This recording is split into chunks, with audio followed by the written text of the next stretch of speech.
Kaugnay po ng balitang yan, makakausap natin si Father Ronnie Aquino, Dean ng Graduate School of Law sa San Beda University. Magandang hapon po, Father. Thank you for joining us this afternoon. Good afternoon. Good afternoon. Father, 12 mga senador po ang nagbotohan para sa pagpapalit ng leadership sa Senado ngayong araw. As a legal expert, sang-ayon po ba sa rules ng Senado ang naganap na pagpapalit ng liderato kanina? Yes, I believe so. Unang-una, the situation is very abnormal. For the past 2 days, hindi nakapagsesyon ang Senado because the majority bloc criminally refused to perform their duties under the Constitution. Ngayon ang tanong, kung 24 ang senador, how can 12 constitute a majority? Well, one answer to that is the resolution of the Supreme Court in the case of Avellino versus Cuenco, no? Which is a very old case.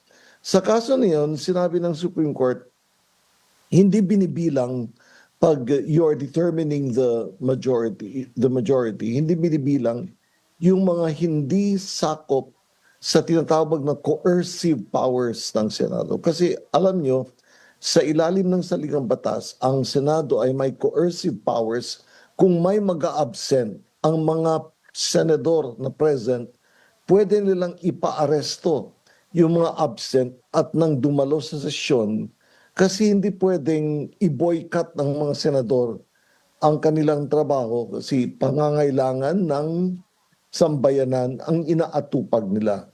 Ngayon, sa kaso na yan, sinabi ng Supreme Court, kung ang isang senador ay nasa labas ng kapangyarihan ng Senado na ipa-aresto siya, hindi siya bilang doon sa pagko-compute ng majority.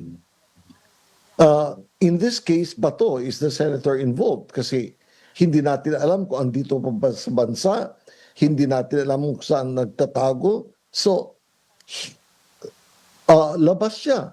Hindi siya sakop sa kapangyarihan ng Senado na mga pag-aresto ng mga absent na senador. So pag yan ang bilangan at hindi nabibilang si Bato, 12 constitutes a majority. And that is a lawful quorum to do the business that they did. Sir, ang napalitan kanina si Senator Sherwin Gatchalian bilang bago Senate President pro tempore. But how about si Senate President Alan Peter Cayetano? Siya pa rin po ba ang SP after nangyaring to? He cannot be the Senate President anymore because to be a Senate President, you must have the majority vote of all the members of the Senate. He doesn't have that majority anymore. If you don't count Batoy, he doesn't have 12 votes. He can count only 11. And so, nung kompleto pa sila, nung kasama pa nila si Cheese, 12 lang sila. Ngayon nawala si Cheese Escudero at lumipat sa isang grupo, 11 lang sila. So he doesn't have the majority. He cannot claim to be the Senate President. Last question, Father. In your opinion, paano mangyayari bukas? Tuloy daw yung Blue Ribbon Committee with them, no? Yung si Senator Pia Cayetano. Gayon na palitan naman po sa ngayon, yung chairmanship with Senators Erwin Tulfo. Paano po ba yung magiging usapin na to? Valid ba yung magiging hearing tomorrow? Or walang bearing? Well, if the Senate, as I understand, has already changed the chairmanships, Pia Cayetano has no business calling a meeting of the Blue Ribbon Committee.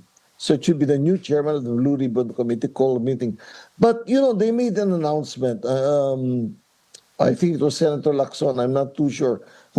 Everybody is invited to the Blue Ribbon Committee meeting. So to answer your question, it should be the new chairman to preside, but every senator is invited to that meeting. Alright. Maraming salamat po, Father Ronnie Aquino sa inyong oras, Dean ng Graduate School of Law sa San Beda University.